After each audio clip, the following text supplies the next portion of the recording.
पिछले दिनों हुई ओलावृष्टि से जो हरियाणा के बहुत सी जगह जो फसलें हैं वो ख़राब हो गई है, क्योंकि जो बारिश है वो भारी मात्रा में हुई, ओलावृष्टि हुई जिससे फसलें ख़राब हुई है। किसान नेता जो है राकेश टिकैत यहाँ पर पहुँचे हैं किसानों का जो दर्द है वो साझा करने।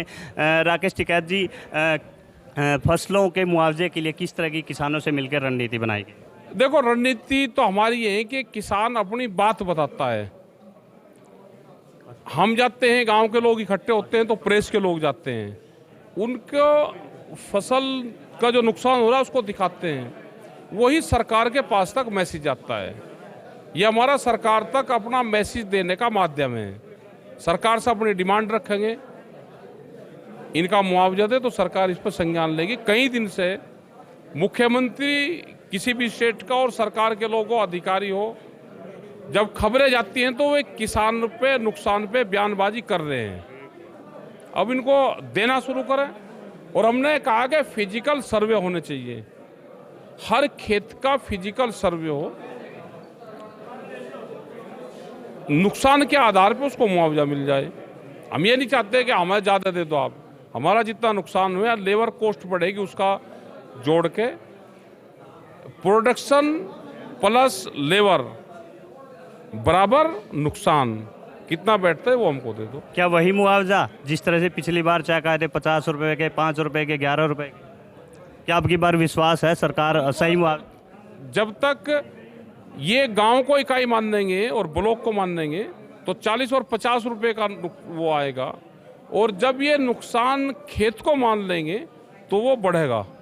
ये तो जींद के किसान ने कोर्ट में केस डालकर मुआवजा लिया है। अगर बात करूं मैं पिछली बार की तो लगभग हरियाणा में कैथल में की अगर बात करूं तो लगभग 2300 किसान हैं जिनको पिछला मुआवजा नहीं मिला है, और पूरे हरियाणा की अगर बात करूं तो 24,000 ऐसे किसान हैं जिनको फसल बीमा का कोई मुआवजा अभी तक नहीं मिला है। और बहाना बनाया जा रहा है कि जो बैंक मर्ज हुए हैं उनमें अकाउंट के IFSC कोड वगैरह ये नहीं है, ये बहाना बनाया जाए। भाई बहाना तो बना दे, बहाना बनाने के तो हेडमास्टर नहीं है, ये बहाना ही तो बनाते हैं, झूठ बोलते हैं, बहाना बनाते हैं।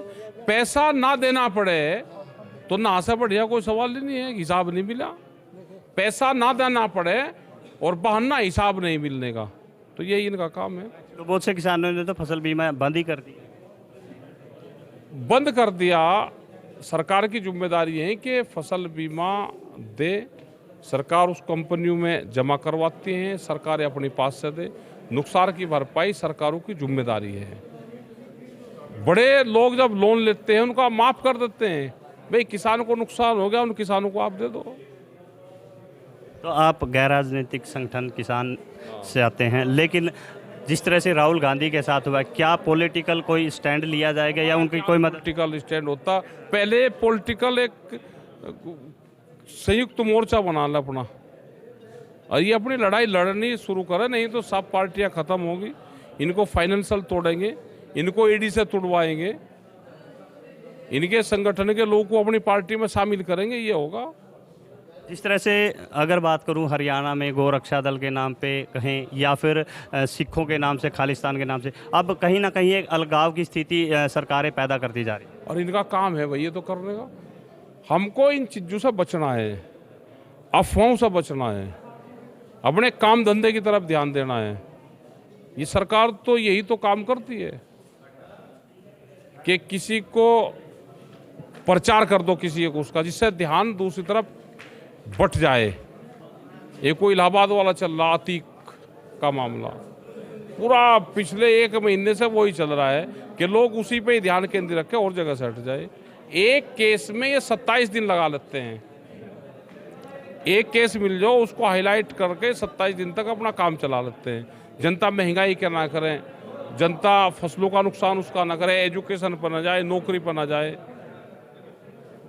कहीं मीडिया राहुल गांधी का मुद्दा ना दिखाए तो ही अतीक का मुद्दा तो नहीं उठाए। बिल्कुल यही सारे मुद्दे हैं। तो अब किस तरह के कोई कमेटी वगैरह गांव लेवल पे बनाने की कोई बात? लेवल पे तो हमारे संगठन है बने हुए, और फसलों के लिए तो बने हुए हैं। जब कोई अधिकारी आएगा बता देंगे, ये सब बता देते हैं। ये चौपाल यहाँ पे सच्चाई बोली जाती है, जहाँ पे हम बैठे ये चौपाल है, यहाँ पे आन का बैठ जाओ, अधिकारी को सब बिल्कुल सच बताएगा। इस चौपाल पे बैठ के आदमी झूठ नहीं बोलता। तो ये थे हमारे साथ किसान नेता राकेश टिकैत जी, जिन्होंने कहा कि गांव लेवल पर जो नुकसान फसलों का हुआ है उसका आंकलन करके किसानों को जो मुआवजा है वो दिलवाया जाएगा। कैथल से वीरेंद्र पुरी, न्यूज़ 18।